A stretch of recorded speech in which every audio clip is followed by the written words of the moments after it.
Nagaan keenya kabajaa fi jaalalaa bakka jirtan maratti sanaa dhaqqabu kabajamtoota daawwattoota TV Mo'aa kun qophii keessummaa Mo'aa dilbata yeroo mara galgala sa'a 2-3 simbira dhaqqabudha.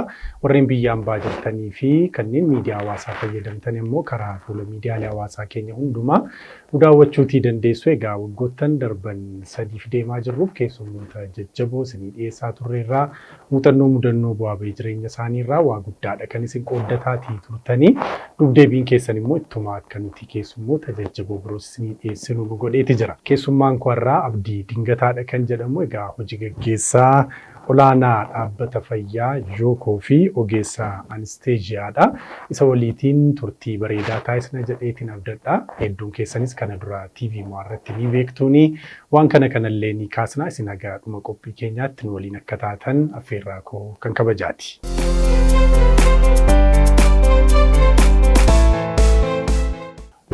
Abdoo si jechaa yoonaa seenaa of galchita jedheen abdadha. Baga nagaan gara TV Mo'aa mana kee ganamaas baga nagaan dhufte. Baga nagaan Efreem baay'ee galatoomii waan naaf eerteef. Tole ulfaadhu muuxannoo hedduu kaasna jedheen abdadha. Tarii ati kana dura hojii ogummaa kanaatiin istiidiyooma kanatti illee waa gurguddaa nama hojjetaa turan keessaa warreen adda durummaadhaan ka'anidha. Nama mana koo taa'ee daawwataa ture yeroo sana akkamii yaadatta Abduu? Waggaa dheeraa booddeen gara istiidiyoo Mo'aa dhufe. Mo'aan mana kooti. Amma immoo sagantaa keessan garaagaraa gaafan daawwadhu keessumaa sagantaatti qopheessitu. Iddoo guddaan qaba. Gaafan dhufee mana isaa argus wanti natti dhaga'ame baay'ee guddaadha. Mo'aan iddootti deebi'ee hojii gurguddaa kanaan dura hojjechaa ture. Olitti hojjechuu isaa baay'een gammadaa. Waan naaf eerteef immoo guddaa galatoomii Efreem. Tole ulfaadhu Abduu irra deebi'ee egaa yeroo sana fayyaa Mo'aa jedha ture miti? Live show jedha ture. Live show jedha ture afaan Ingiliffaanii. Namoota hedduu kan barsiisu ture, namoota hedduus kan dammaqsu ture. Yeroo itti miidiyaan afaan Oromoo haga kanaa dhiibbaa uumeen hojjennis ture. Waa guddaa yeroo isinitti hojjettanidha. Boodarra isa kaasuu dandeenya. Ijoollummaa kee dabarsitee akkamiin yaadatta? Gaaffii kootti aanu kana taasisee wantoota jiranitti adeemu. Tole galatoomii. Akkuma Oromoo baadiyyaatti dhalatee guddate tokko wal fakkaataadha baay'eensa. Haa ta'u malee kan koo wanti adda isa godhu abbaan koo eerlii na jalaa du'e. Naannoo waggaa 5 akkasin ta'a gaafa abbaan koo boqote. Achi booddee mishiinarootatu na barsiise. Kutaa 6 jalqabee Hans Peter Schaefer jedhamu lammii Jarmaniiti. Isatu ofitti na fudhatee akka mucaasaatti na guddise. Mana barumsaa sadarkaa tokkoffaa Wallagga Lixaa Gullisoo jala kan jiru Callee kan jedhamu Horace Sphinx School kan jedhamutti baradhe. Manni barumsaa sun mana barumsaa mishiinarootaati. Baay'ee nama beekamaa Horace Sphinx jedhamuun dhaabbatee tuma mana barumsaa sana ijaaraa jirullee du'e namni suni. Achi booddee high school achumatti baradhe. Elementary Horace Sphinx high school achumatti baradhe. Gimbiitti immoo preparatory baradhe. Egaa ijoollummaan koo garrii jalqabaa harmeen koo qofaa ishee na guddiste. Achi booddee ergi mishinariin sun na fudhatee booddee immoo jireenya gaarii jedhamu jiraachuudhaan barumsa gaarii barachuudhaan akkasumas immoo yeroo argadhee qayyabachuudhaan dabarse. Egaa gara jalqabaa ani nama baay'ee hojiidhaaf iddoo guddaa kennudha. Yeroo rakkinni maatiitti dhufee abbaan koo narraa du'ee yeroon xinnummaa kootti kophee qulqulleesseera. Liistroo jedhu isa hojjedheera. Lafitti faranjiin kun na arge immoo piroojeektii tokkotu jira. Piroojeektii sana keessa xiqqoo ta'eetanii qansiraa barbaachuu dhaqe. Gaafan qansiraa barbaachuu dhaqee faranjoota 2 turanii isaan keessaa tokko Cruze jedhama. Maal hojjechuu barbaaddan jedhe. Maal hojjechuu barbaaddannaan waan jiru hundumaa hojjechuu hin danda'an jedheeni. Achi marga Sudaan Giraas jedhamu tokko jira. Margi suni dhaabbatee jira. Marga sana buqqisteeti falaffaltee dhaabda iddoo biraatti. Inni humna baay'ee barbaada ture. Isa hojjechuu jalqabee nan dadhabe. Achi booddee sibiilli feerroo beektaa? Xiqqoo tokko ta'eetanii sibiilli feerroo akkasitti dhufa gaafa dhufu. Sibiila feerroo akkatti dhufe sanatti akkas gooteeti wal qixxeessu kan sadabe sana qajeeshu. Isa tun hojjedhuuti na arge namichi kuni adiin kun dhufee na argeeti dhaabatee na laalee baay'ee gaddee achi booddee na fudhatee galee jechuudha. So egaa walumaa galatti jireenyi koo mishiinaroota wajjin wal qabateedha. Xinnummaan koo jechuu kooti. Yaa kana fakkaata. Nama ajaa'iba seenaa bareedaa dabarsite muuxannoo guddaas namoota kaaniif ta'uu kan danda'udha. Daachii gaanii as ga'uun hin danda'ama waan jedhullee akka namni yaadu nama godha. Kiruuzeen sun jiramti amma. Jira ammayyuu jira. Wallaggaa Yuunivarsiitiin yeroo tokko beekamtii osoo laatuu fi argeen ture nan yaada. Doktara kabajaa kennaniiru. Doktara kabajaa laatanii turani. Egaa namatti tola. Bu'aa bahii jireenyaa erga of bartee dabarsite akkamiin yaadatta tarii dhaabbilee barnootaa olaanoo ta'uu danda'a. Addunyaa hojii ta'uutii danda'a. Wanti ulfaataan wanti gaarii natti dabarsite maal ture siif? Mishiinaroota kanarraa waan baay'ee baratta. So jireenya koo keessatti wanti guddaan irraa baradhe tokko waaqaaf iddoo guddaa kennuudha. Lammaffaa hojiif iddoo kennuudha. So jireenya bu'aa ba'ii baay'ee fakkeenyaaf ani kutaa 6 kaasee hamma kutaa 12tti kan jiru waa tokko tun rakkatiin hin baradhe. Yuunivarsiitii gaafan galuuti gara biyya isaatti deebi'ee faranjiin kun hojii isaa fixe jechuudha mishiinarummaa isaa fixe. Garuu gaafa inni deebi'u ani hojiif iddoo guddaa waan kennuufi waa tokko natti hin fakkaanne haalli jireenyaa yookaan immoo hojii argachuun hojii hojjechuun sababiinsa hojii kamiyyuu itti of laattee hojjetteennaan bu'aa fiduu danda'a waan jedhamuuf jechuudha. So kompiitara yeroon kutaa 12 fixeen dippiloomaa fudhadhe achi booddee daataa saayinsii wayii baradheetanii gaafan Jimmaa Yuunivarsiitii seene yuunivarsiitii gaafan Jimmaa Yuunivarsiitii meedikaal anesteeziyaan baradhe. So anesteeziyaa gaafan seenu ganama nan baradha halkan immoo daataan funaanaa bulaa warra riisarchii hojjetaniif jechuudha. So kaardii funaanaa oolee hojii akkasiin hojjedha. Egaa bu'aa bahii jireenyaa namni maatii hiyyeessaa yookaan immoo namni abbaa hin qabne tokko namni maatii harka qalleessaa keessaa ba'ee tokko jiraatu hundumaa jiraadheera. Garuu immoo cimanii hojjechuu yookaan reezilensii immoo mishiinaroota sanarraan baradhe kana fakkaata. Sana booda hojiin akkamitti jalqabe waa'ee fedhii fi har'a sadarkaatti geesse booda irratti dhufuu dandeenya. Tokko itti hojii akkamii eegalte? Tokkoffaa barumsuma anesteeziyaa jedhamu kana barachuudhaa fi namni na gorse tokko ture hiriyaan koo Abdii jedhama. Inni Yuunivarsiitii Jimmaa ture. Maal baradhu jennaan anesteeziyaa baradhu gaariidha isa tunaan jedhe. So isaan seene achi anesteeziyaatumaan baradhu Jimmaa Yuunivarsiitii namoonni baay'ee na beeku warri kilaasii keenyaa yookaan immoo warri miilineemii galle nuti yuunivarsiitii warri yeroo sana naannoo sana baratan baay'ee na beeku. Fellowshippii irratti hojii hojjedhan ture. Liidarii fellowshippii ta'ee geggeessaa fellowshippii ta'ee tajaajileera. Evangelizimii irratti baay'ee hojjenna ture. Anesteeziyaa sana baradheen akkuma ba'een namni tokko najjootti rekomandi na godhe. Ani Jimmaa Yuunivarsiitii deebi'uudhaaf na qaqqabe ture. So achumatti deebi'ee hojjechuudhaaf jechuudha. Garuu najjoodhaa namni tokko rekomandi na godhee zen gara najjootti deebi'eetanii najjoo waggaa 3 walakkaa uummata najjoo tajaajilee. So baay'ee yeroo namatti toludha.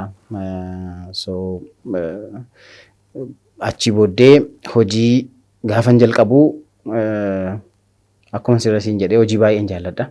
Hojii tokko duwwaa hojjechuutti namanu. So najjoo otuun hojii anesteeziyaa hojjedhu baay'ee biiziidha qofaa koon hojjedha. Haa ta'u malee bakkeetti immoo dhaqeetanii internet kaafee bane. So internet cafe kana keessatti hojii silasitti meera diploomaa kompiitaraan hin qaban ture.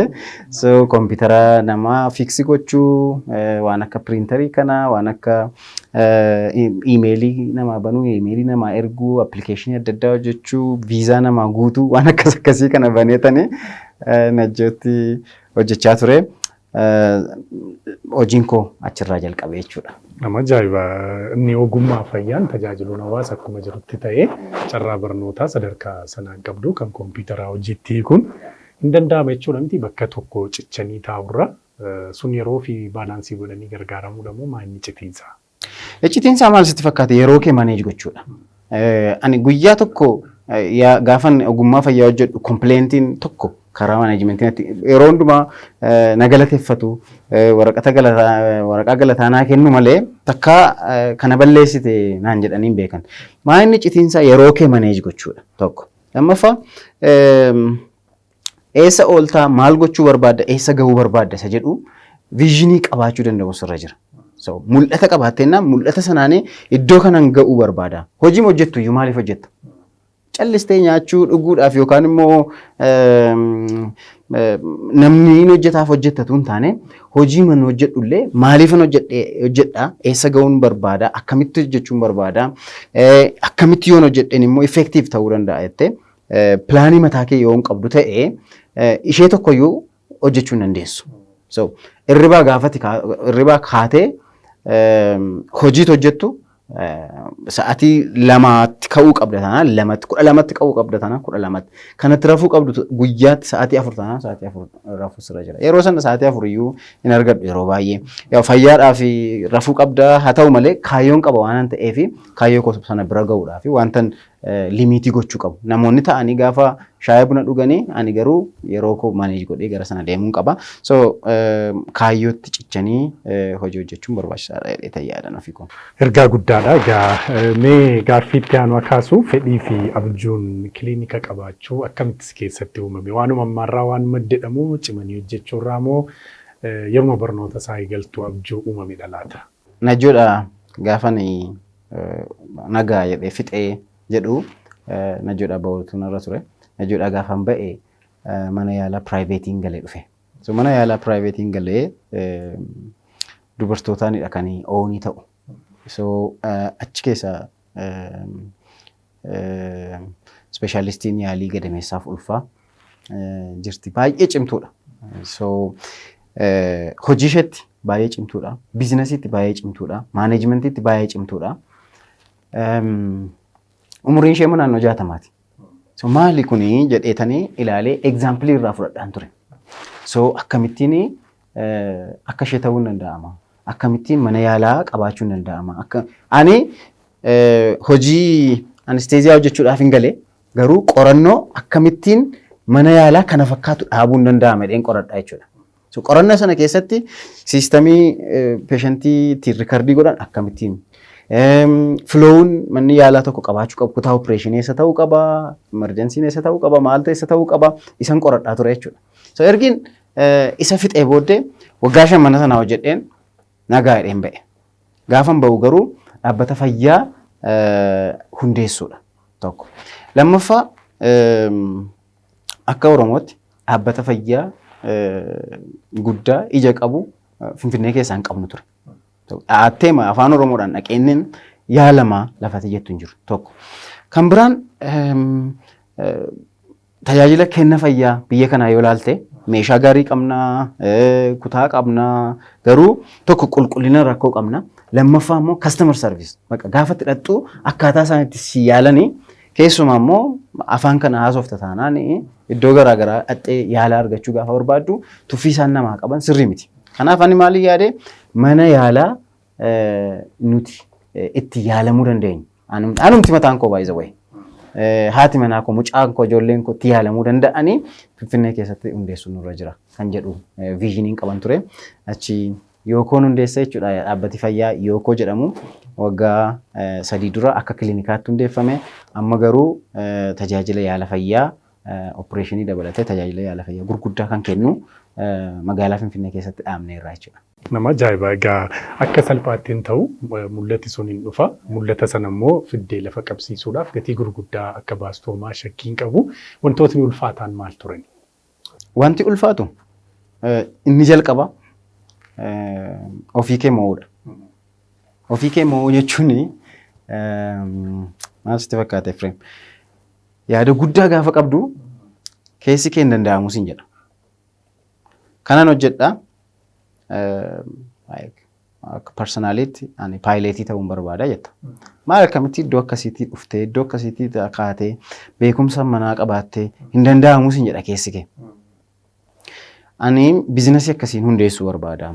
Ani kaayyoo akkasiin galmaan ga'uu barbaada jettee gaafati kaatu keessi kee baay'ee si morma. Viizhinii qaba. Iddoo akkasiin ga'uun qaba yookaan immoo mana yaalaa kana fakkaatuun hundeessuu barbaada. Normaalee yaada ammayyuu bira hin ga'iin hin jira. Garuu isteeppiidha. Kiliinika xiqqoo hundeessita. Achi booddee giddugala yaalaa adda. Achi booddee hospitaala guddaa hundeessaa deemuu dandeessa. Garuu ishee isteeppii jalqabaa deemuudhaaf wanti si rakkisu qarshii qabaachuu miti. Nama qabaachuu miti. Yookaan immoo waan risoorsii naannoo kee jiru mobilaayiz gochuu danda'u miti. Ofii kee moo baqa hin dandeessu naan jedha keessi. Hin dandeessu akkamitti kana gochuu dandeessu Finfinnee keessatti rikwaayimentiin isaa maal jedheeti keessi keessatti dubbata. So isa mo'uu danda'uun isa guddaadha. Inni lammaffaan ekspiriyaansii dhabuudha. Isa immoo itti baatee ilaaltee waan kassaruu qabdu kassartee waan kaffaluu qabdu kaffaltee irriba malee buluu qabda taanaan bultee nama kadhachuu qabda taanaan kadhattee gara sanatti ba'uun dirqama kee ta'a. So chaalenjiin ture ni jalqabaa kan kooti inni lammaffaan ekspiriyaansii dhabuudha. Egaa sadaffaan risoorsii dhabuudha. So risoorsii dhabuun isa guddaa miti garuu immoo si rakkisa. Qarshiin qabda taanaan mana yaalaa banuun baay'ee cima. So qarshii miliyoonii baay'ee barbaada. Garuu wannoon nuti itti fayyadamne maanni namoota bebbeekamoo namoota hojjechuu danda'an jedhaman walitti qabnee qarshii walitti finnee baay'annee gara giddugala yaalaa addaa goonee jechuudha. Namatti tola. Egaa gidduutti maaltu natti tolee waan yaaddee bira ga'uu fi ofii kee mo'uudha yaadeettuun qabadde waan guddaadha. Waan hedduutu achi keessa jira. Inni kaan milkaa'inni biroon sana hordofaniiti kan isaan dhufan waan ta'eef. Egaan kabajamtoota daawwattoota keenya turtii abdii dingataa waliin taasisaa jirru hin xumurree waan jajjaboodha kan kaasaa jirru bu'aa ba'ii jireenya isaa sadarkaa irra ga'eef maal dabarse kan jedhu muuxannoo isaa nuuf qoodaatii jira waan ta'eef ammallee turtiin keessan nu faana ta'u.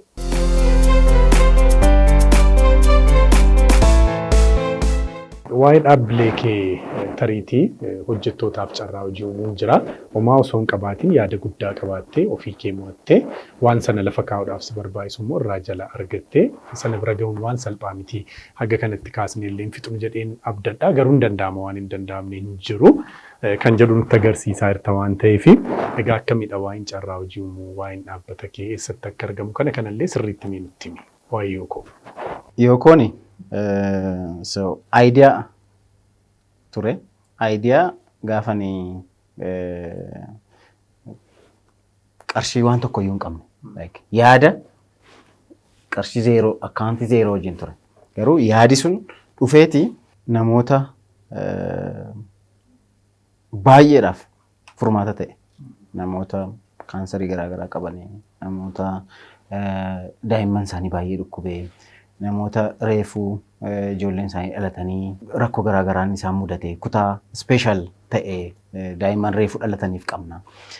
Akkasumas immoo haadholii garmalee dhukkufatanii dhiibbaan dhiigaa garmalee dhukkubee peementii baay'ee xinnoodhaan magaalaa kana keessatti kaffaltii nuun kaffalchiisnu walakkaadha kan warra kaan irraa. So sababiin isaa dhaabbanni kun dhaabbata nama gargaaruu qabudha. Wanti passionate nu godhu inni guddaan immoo afaan keetiin waan barbaadde dubbattee yaalamuu dandeessee dhibeen kee yoo fayyuu baatellee waa'ee dhibee keetii sirriitti bartee follow up barbaachisaa gochuu akka dandeessutti tajaajila sana kennaa jirra jechuudha. Gaafa dhuftu narsoonni keenya akkasumas hakiimonni keenya akkaataa nuti itti sheeppi isaan goone mana yaalaa isa dur beekturraa adda. Kolfi isaan ittiin sisimatan, rispektii isaan ittiin sisimatan. Dooktaroota keenya bira yoo dhufte amma jalqaba kan isaan si kennan biizines kaardii. Naa bilbilii yeroo kamiyyuu doktariin kamiyyuu mana yaalaa dhattee naa bilbilii kan siin jedhu jiru. So naa bilbilii anytime gaafatti bilbiltu sirraa kaase maal rakkatte. So consultation isa mana yaalaa dhuftee argatturra san argattaa jechuudha. Jalqaba yaa'u bilbilaan jalqabne yaadatte yoo ta'e call centerii qabna turre doktoroonni baay'een call centerii keessa taa'anii namoonni bakkee taa'anii akka isaan doktara argatan goone amma immoo dhufanis doktara isaanii akka isaan argatan goone jechuudha. So kun wanta yookoo special godhu fi wanta nuti itti baay'ee gammannu akka successii guddaatti ilaalludha. Inni kan biraan hojjetoota constant payroll irra jiran namoota naannoo 50ti. Constant payroll irra jiran jechuudha. Walumaa gala garuu hojjetoonni part time hakiimota garaagaraa hakiimota gurguddaa Xuqur Ambassaadha Phaawulosii dhaabbatoota garaagaraatti dhufanii hojjetan dabalatee naannoo hojjetoota 120 fi carraa hojii banee salarii baay'ee kompetitiif ta'e kaffallaa jechuudha. So yookoon egaa amma haalli inni irra jiru haala baay'ee gaarii tajaajila baay'ee gaarii kennu sanarra jirra jechuudha walumaa gala. Guddaas galateeffachiisa. Maaliif yaadumti isaa magaalaa Finfinnee keessatti yeroo itti tajaajila wallaansaa hin beekna sirriitti waan ture. Afaan Oromoon argachuu namni keenya fagoo irraa gatii baasee dhufee himatee illee dhukkuba saalaan hin himannedha. Sana yaaddanii ka'uun waan guddaa milkooftanii immoo dhuftanii namoota 120 ta'aniif carraa hojii uumuun immoo kunis waan guddaa kabiroodha waan ta'eef egaa baga waaqessin gargaaree kana caalaa jabaadhaa jechuu jaallanna. Tarii icitiin milkaa'ina kana hundumaa maalidha? So akka yookotti na gaafataa jirte yoo ta'e icitiin milkaa'inaa tiimii baay'ee cimaa qabna. Abdii qofa miti. Tiimii baay'ee dedicated ta'an speeshaalistoota gadameessaaf ulfaa, sab speeshaalistoota kaansarii gadameessaa, speeshaalistoota daa'immanii, sab speeshaalistoota dhibee onnee daa'immanii, speeshaalistii dhibee onnee Profeesar Sanbataa fa'aa dabalatee tiimii baay'ee dedicated ta'e narsoonni keenya akkasumas immoo namoonni waliin hundeessine walii bannee walii wajjin hojjechuun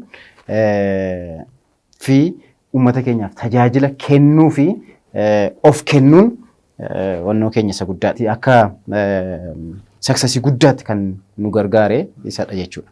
So inni lammaffaan leadershipii nu laannus baay'ee murteessaadha. So naannoon hin jirrus naannoo gullallee jirra uummata keenya garri baay'een isaa gara sana jira.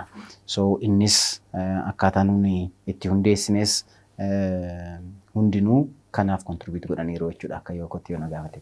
Akka dhuunfaatti abdii. Galatoon. So akka dhuunfaatti egaa sila sii kaaseera. Inni guddaan Waaqayyoo baay'ee na gargaare. So ayyaanni Waaqayyoo. So inni dadhabaa kaasu. Ayyaanni Waaqayyoo inni nama ani hin danda'u jedhu dandeessisiisu. Ayyaanni Waaqayyoo inni namoota cubbuutti kufanii fi jireenya laatu. Ayyaanni Waaqayyoo warra dadhaban warra dubbachuu hin dandeenyeef dubbatu. Ayyaanni Waaqayyoo gargaarsa guddaa naa ta'eera. Ayyaanni Waaqayyoo kun immoo akkan hojjechuu danda'uuf humna naa kenna jechuudha. Akkan hojjechuu danda'uuf immoo fayyaa naa kenna jechuudha. Isa ayyaanni Waaqayyoo naa kenne, isa Waaqayyoo na gargaare kana immoo vaaliyuu guddaatti kenne yeroo koo sirriittan fayyadama. Daqiiqaa tokko gubuun barbaadu. Namoonni wajjin hojjennu beeku. Yoo haasaallee natti haasa'uu dhufanii daqiiqaa ilaalaan natti haasa'a. Sababiinsaa haasa'uu irraa wanti dhufu hin jiru. Walga'iin yeroo baay'ee hin jiru yookoo keessa. Torba intal tokko jira inni immoo waa'ee dhukkubsataa maal ture, kamitti yaaltanii, maaliif kana gootanii, kana gochuutu isin irra ture kan jedhu walga'ii qaba. Kana achi walga'iin hin jiru nu bukkee. hojiidha. Kanaaf yeroo waaqayyo naa kenne fayyaa waaqayyo naa kenne yeroo ta'e gidduu darbe na dhukkubee ture. Ciisee baay'ee yaadaan ture. Lakkaa gaafa waaqayyo fayyaa sii kennu, gaafa waaqayyo sammuu sii kennu, gaafa waaqayyo harka fayyaa hojjechuu danda'u, miila fayyaa hojjechuu danda'u, onnee fayyaa hojjechuu danda'u sii kennu sanatti akka itti fayyadamtu barbaadeeti. Namoonni yeroo isaanii iddoo hin taanetti gubanii kennaa waaqayyo kenneefitti qoosaa yookaan gahisaa jiru jechuudha. Kanaaf sanammoo sirriitti obeyee godheen ittiin hojjedha waan ta'eef walumaa gala garuu kennaa ayyaana waaqayyooti jechuudha. Galatoomii guddaa ulfaadhu. Yeroon itti abdii kutattee utuu hojiin kun natti hafeera ta'ee jettee hin jiru? Hin jiraata. Yeroo baay'ee jira. Tokko dhiphina baay'ee qaba. Akkan sin jedhee hojii tokko duwwaa hojjechuu danda'u, hojii 2, 3, 4 walitti fiduu jechuun irra jira. Ofii keetii gaafa yeroo dhabdu, gaafa dhiphattu, achii immoo gaafa qarshii dhabdu, gaafa yeroo ta'e na yaadadha. Wanti hundumtuu wal duuka dukkanaa'e. Namoota amma kanaaf salarii kaffaluu hamma hin dandeenyetti manni kiraa wal duuka dhufe achii wanti nuun qopheessine tokko tokko humna isaa ol gaafa ta'aa deemu fakkeenyaaf jenereetara fudhadhu humna isaa ol ta'e inni nuun qopheessine hojiin hojjennu hojii wal arguu dadhabee jechuudha. Wal duuka wanti hundumtuu gaafa dhufu sitti dukkanaa. Gaafa sitti dukkanaa dhaabattee maaliifan kana keessa lixe jechuudha dhufta. Haa ta'u malee garuu inni yeroo hundumaa ilaalaa hojjedhu hin danda'a. Na dandeessisa jedhee inni hojjedhu immoo gaaffii hundumaa haala hin beekamneen dhufee guutee gara ifaatti na baasaa. Jira yeroo baay'een jiraata. Barnoota guddaadha. Egaa waan hin darbine hin jiru. Hunduu ni darba. Tariitii namoota hedduutu nu daawwata waan ta'eef keessumaa dargaggoonni keenya ogummaa garaagaraa irra jiran sadarkaa barnoota adda addaa irra jiranii hedduun isaanii biyya keessa biyya alaa ta'anii nu daawwatu waan ta'eef namni tokko kaayyoo yookaan abjuu qabu dhugoomfachuudhaa fi maaltu irraati eegama? Ani akkan silasiin jedhee galma ga'eera jedhee yaadu. Successfulidha. Bakka wanta hojjechuu qabu hundumaa hojjedhee iddoo guddaas ga'eera jedhee kireeditii hin laanne. Ati waan na waamteef hin dhufe baay'isoo nama gargaara, nama fayyada. Reejistii si godheen ture ani umuriin koosi kaleessa waggaa 36 guute.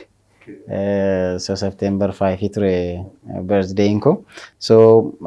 Waggaa 36 keessatti wantoota hojjedhe baay'ee isaanis itti himaa ture amma. Successfully dhadhee yaaduun ofii koo. Ganaa waan baay'eetu na eegaa. Waan baay'ee hojjechuun qabaa. Generationii kanaa fi yaadin qabu jira isa galmaan ga'uun qabaa jedhee yaada. Garuu akkumatti jettee nama fayyada ergina waamte immoo ka'umsa faayidaa generation sanaa ta'aa jedhee yaada. Dargaggoonni keenya gaafa iddoo garaagaraatti carraa hojii garaagaraa bannee fi wajjin hojjennu jira. Baay'een dargaggoota keenya hojii hojjechuurra tokko yeroo isaanii iddoo biraatti yeroo isaan gubantu jira. Na beeku namoonni baay'een inni hojiif hojii malee waa'ee namaa dhimma hin qabu jedhu. Waa'ee namaa dhimma qaba. Garuu indirectly kun obbolaa koo dabalata. Obbolaan koo mataan isaanii beeku. Baay'ee aggressiividha. Counting godha waan hundumaa. Kana goone gaafa jedhan kana maaliif hin goone hamma kana gochuutu isin irra ture 10 gaafa san no yeroo isin qabdan 100 malee 10 miti jedheen challenge isaan godha.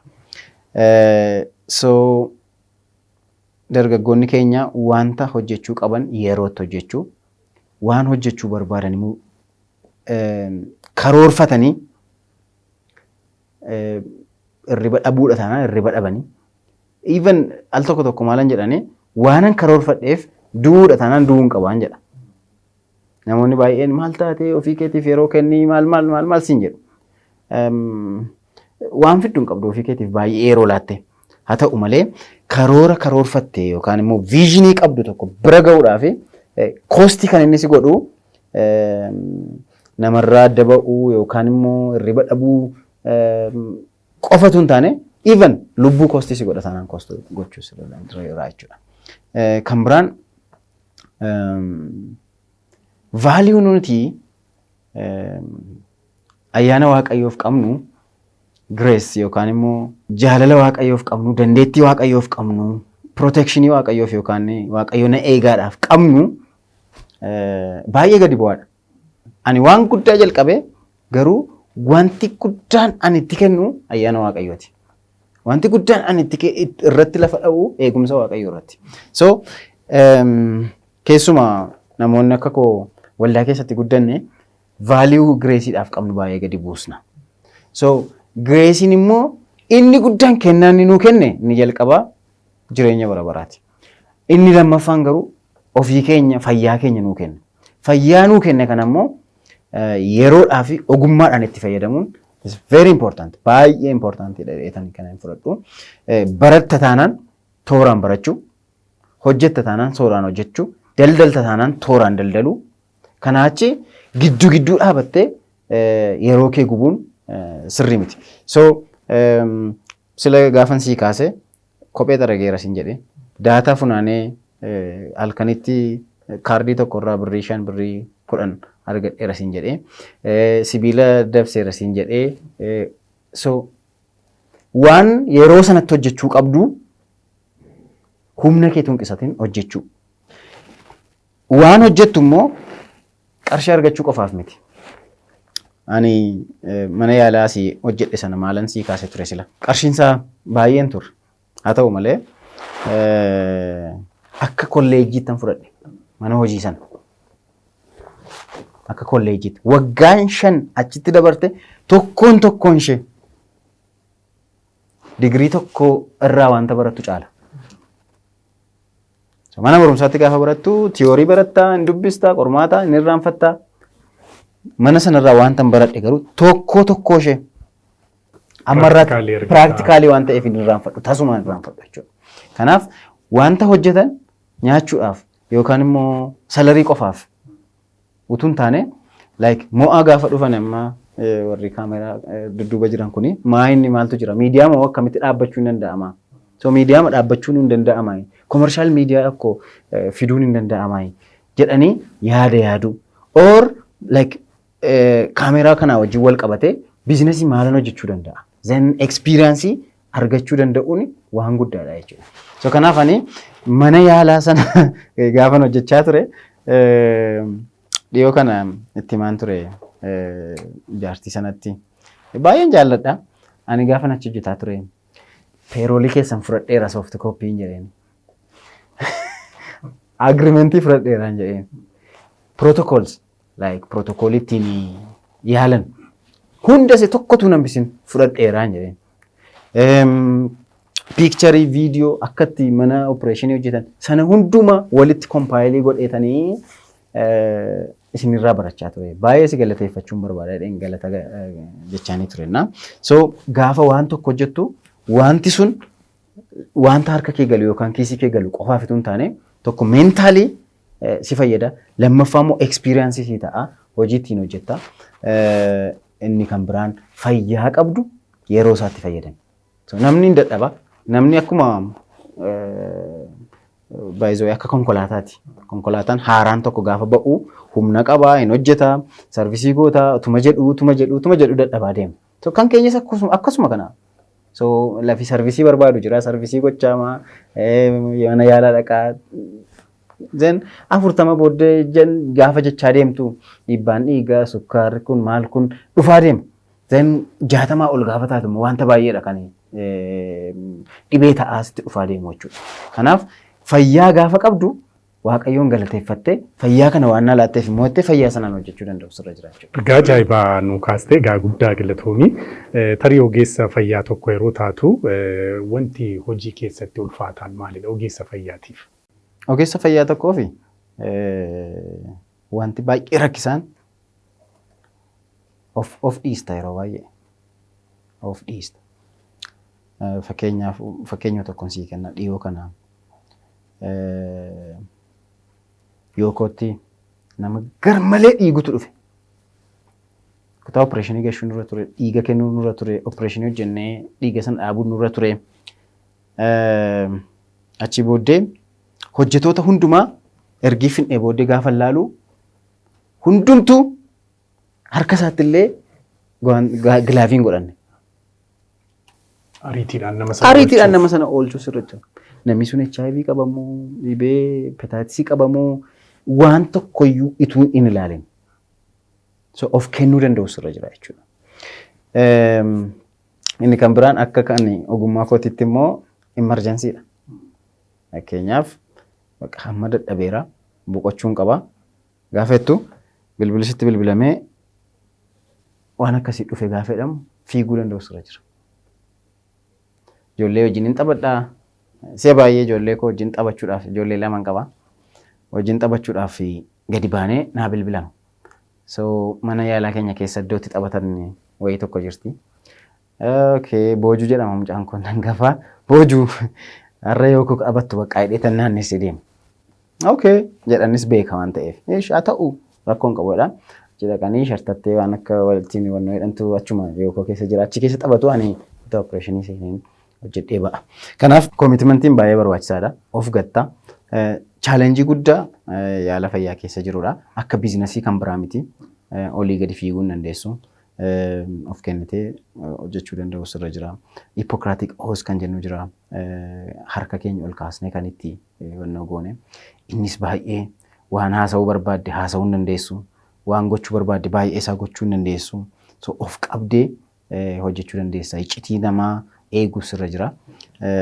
Sun difficultii yaala fayyaa keessa jirudha jechuudha. Egaa ogeessonni fayyaa carraa kanaan nu dhaga'anii waan gaarii hedduu hojjettu. Maaliif waaqaa gaditti namootni hedduun dhibee kam keessa yeroo jiran gara keessan fiiganii dhufu waan ta'eef bara 2016 fixnee qaamni gara dhumaa irrattidha sagantaan kunis kan darbaa jiru waan ta'eef ogeessota fayyaa nu dhaga'an hundumaaf si dabalatee kabaja guddaa qabdu, galata guddaa qabdu, ulfaadhaa jechuun jaalladha. Gara dhumaatti fiffidaatiin jira abdoo tariitii ogeessi fayyaa tokko immoo erga chaalenjiin isaa kana ta'eeti milkaa'uudhaaf maal gochuu qaba jetta akka nama muuxannoo hojii kana keessatti qabuutti. Ogeessi fayyaa tokko kaayyoo isaa beekuu qaba. Fakkeenyaaf ogeessa fayyaa narsiidha yoo ta'e maal ta'uu barbaada namni sun?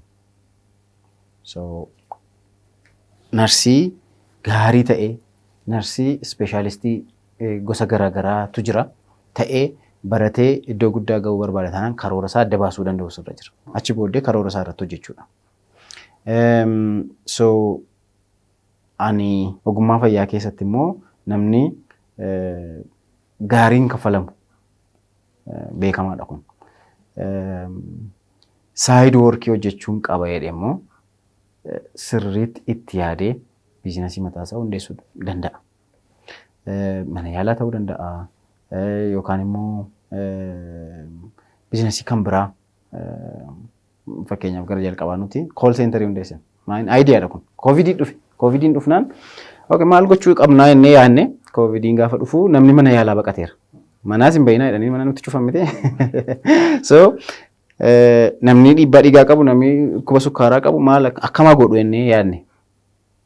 Zan mana isaa taa'ee bilbilaan haa bilbilu. Achi booddee qoricha yoo barbaade sin barreessinaafi. Tekstii goonaaf qorichas. Dhaqee nama ergatee bitataa jechuudha qoricha isaa faarmaasiirraa. So aayidiyaadha kun. So aayidiyaa fidee itti yaadee biizinasii hundeessuu danda'a. So wanta baay'eetu hojjetamuu mala. Fakkeenyaaf biizinasii aayidiyaa fayyaa yoo kaasuu mallee namni narsii ta'e tokko jirbii ittiin dhiiga xuuxan tokko hojjechuudhaaf very easy baqa. Kaampaanii akkasii dhaabbachuu danda'u turre jira. Danda'a. Itti yaadee jechuudha. Kaampaanii yookaan warra waan kana oomishanii fi roo maateeriyaalii wantoota akkas akkasii kana itti yaadanii hojjechuu danda'u turre jira. Garuu inni guddaan ogeessa fayyaa taate sirriitti hojjechuu barbaadda taanaan of kennite yeroo kee laatte hojjettee ofii keef immoo waan ta'u immoo saayid itti yaaddee hojjechuun barbaachisaadhaan danda'ama jedhee yaada. Haa ta'u tarii anesteeziyaa yeroo jennu xiyyeeffannoon guddaan maalirrattidha? Dhibee akkamiitii wallaansa akkamii barbaada? Kan ogummaa warra kaanii bal'aa waan ta'uu danda'uuf ati as dhuftee yoo kana hin kaasne gaariin ta'u waan ta'eef. Tole, waan baay'ee na gaafatteerra. So anesteeziyaa jechuun ogeessa saayinsii kutaa gaafa opereeshinii ta'an dhukkubbii akkasitti hin dhaga'amne akka hin yaadanne akka maashaan keenya hojjenne immoo godhu tokko kan biraan kutaa ICU keessatti immoo kutaa namoonni garmalee dhukkufatan keessatti immoo gargaarsaa fi yaalaa addaa godhudha jechuudha. So kutaa opereeshinii keessa yoo dhatte amma ogeessa gosa sadii jira. Ogeessi inni jalqabaa anesteeziyaadha, lammaffaa sarjaniidha, inni sadaffaan narsiidha. So kanneen kun sadantuu wal gargaareeti opereeshinii tokko hojjetee milkeessaa jechuudha. So akka dhukkubbiin sitti hin dhaga'amne maashaan kee kun akka hin hojjenne gaafa opereeshiniin godhamu maashaan kee jala kan kaane qorichoota fayyadamnee kan goonu jechuudha. Yeroo baay'ee hadoochuu jedhu warri wannoodhaani garuu wannoon sun bakka bu'u woordiin jechisini. So dhukkubbiinis ittiin dhaga'amu maashaan keen hojjetu and yoo rafte immoo wanta sila hojjetamaa ture waan tokkoyyuu yaadachuu hin dandeessu jechuudha. Sana goona jechuudha qorichoota garaagaraa fayyadamne achi ergi opereeshiniin dhume immoo hin kaasna. So opereeshiniitu hojjetamaa jiru immoo onneesaa control goona. Hargansuusaa nuti control godha. Maashiniidhaan bakka buusneeti kan sirna hargansuu sana control goonu. Achi dhukkubbiin akka hin dhaga'amnetti immoo akkasumas immoo al tokko rafee immoo continuously amma dhukkubbiin opereeshiniin sun dhumutti immoo akka rafu kan godhu jechuudha. Saayinsii kanadha. More baay'ee teeknikaalii waan ta'eef keessa galuu barbaachisa. Guddaa galatoomi dhumarratti waan lamaan tokko akkaasnuti waa'ee maatii kee haadha warraa kee waliin ogummaa wal fakkaataa irra jirtu moo nu kaasiiti maatii kee wajjinis ijoollee kee nutti himte sirriimatti mee wal nu barsiisiti. Tole galatoom. Eeyyee so hakiimadha isheeni. Dr. Xurunesh jedhamti. Speeshaalistii yaala anesteeziyaati. Anesteeziyaatti natu harkise. Achi ergi speeshaalistii taate immoo biyya kana keessatti almost 3 duwwaa jira isaanii. Sab speeshaalistii 3 yookaan 4 sab speeshaalistii kan daa'immanii wannoo anesteeziyaa daa'immanii jechuudha. So hospitaala Kiwur jedhamu jetti. So haadha manaa baay'ee gaariidha. Waaqayyo kan ishee eebbisee sammuun ishees kan eebbifame akkasumas yaadni ishee fi gochi ishees kan eebbifame hojiin ishees kan eebbifamedha. Ijoollee lama qaba. Waggaa 10 fi waggaa 5 Boojuu fi Hillaan jedhamu. So ijoollee baay'ee smartii ammuma kan na duukaa bu'anidha. Keessumaa Boojuuni hojii hojjechuutti waa gochuutti waa explore gochuutti kan eebbifamedha. Waggaa 10 kutaa 5 dhaqamma. No kutaa 5 dhaqamma. So kana fakkaata egaa maatiidhaan. Namatti tola. Ogummaa wal fakkaataa keessa yeroo jiraattu egaa waa baay'ees wal hubatta waan ta'eefi kara hundumaa hawaasa keenya kara lamaan keessaniyyuu tajaajila isinirraa eegamu laataa jirtu. Waaqayyoo umurii guddaa isiniif laatu abdoo gara mo'aatti hin deebitamu hin deebitamu. Eesh gaaffii baay'ee nama qorudha. Amma dhugaa dubbachuuf hin yaadne sababiinsaa wanta jalqabde tokko yeroo laattee sirriitti hojjechuu qabda. Achumaanis immoo bu'aa qabummaa isaa sirriitti ashuurii gochuu danda'u sirra jira. Al tokko garuu yoone waan hundumaa galmaan ga'eera bakka mee gara miidiyaatti hin deebi'adhee garuu mana koo mo'aatti deebi'uun koo waan nafu hin jiru. isinis naa jiraadha. Tole ulfaadhu egaa abdiidhaan seegnaa fayyaan dhimma murteessaa hawaasa keenyaadha. Afaan isaaniitiin immoo nama muuxannoo akkasii ogummaa akkasii qaburraa yoo baratan waan guddaadha. Egaa abdiin kun abdiidhaan seegnaa. Ulfaadhu abdoodhuma irratti dhaamsa ergaa ogeessota fayyaas dhaloota amma jiraniifis ta'uu danda'a warra nu wal umuriin jiraniifis waan qabdu yoo jiraate nu dabarsi. Galatoom. So wantoonni kan sadarbe baay'ee isaanis si kaasee ture. Akka nama waaqayyo gargaaree tokkotti so wanti ani kaasuu barbaadu warreen sila kaase baay'een isaanii ofiimuuf yookaan immoo akkani iddoo gadiidhaa dhufee akkasiin beertaniif yookaan immoo iddoo guddaan jira jedhee himuuf tun taane namoonni akka yookaan dargaggoonni ispeeshaalii dargaggoonni akka irraa baratan barbaadeetan. So kophee qulqulleessa gaafa jedhamu dhufanii namicha kophee qulqulleessaa ture akka waan jedhaniif tun taane really rakkina keessaa baate magaalaa Finfinnee keessatti iddoo guddaa ga'uu dandeessa. Rakkina guddaa keessaa baate addunyaa kana keessa lafa namni dhaquu barbaadu lafa hin dhaqne hin jiru. Magaalaa kana keessatti manatu taane manoota qabaachuun hin danda'ama. So wanti hin danda'amneef garuu akkan sila jedhe tokko of mo'uu dadhabuudha. Wanta har'a barbaadu, wanta har'a nyaachuu barbaadu, wanta har'a taphachuu barbaadu, wanta har'a gochuu barbaadu qofa irratti xiyyeeffata taanaani galma ga'umsi isaa baay'ee gadi bu'aadha jedhee yaada. Garuu har'a cimee sacrifice godhe waan hojjettu hundumaatti. Waan hojjettu hundumaatti. Yoo cidaatii mana yaalaa taate, yoo qulqulleessaa mana yaalaa taate yookaan immoo waardiyaa taate illee har'a waan irratti bobbaate irratti amanamummaadhaan kwaalitiidhaan yoo hojjette waan hojjettu irraa immoo ekspiriiyaansii fudhachaa yoo deemte iddoo guddaa ga'uu dandeessa jedhee yaada. Inni lammaffaan ayyaana waaqayyoof waaqayyoodhaaf iddoo kennuun is very crucial. Ayyaana waaqayyoo gaafa jennu by the way namoonni hiika gara adda addaatti kennu. Ayyaana waaqayyoo jechuun wanta siif hin malle siif kenname jechuudha. Wanta siif hin malle siif kenname keessumaa jireenya bara baraa. Lammaffaa wanti siif hin malle sii kenname fayyaa keeti. Wanti siif hin malle sii kenname sammuu keeti. Akkuma namoota karaarra sammuun isaanii badee deemee ta'uu dandeessa turte qullaa buuste. You are not special. Kanaaf wanti specialii godhu waaqayyo tola sii kennuu isaati.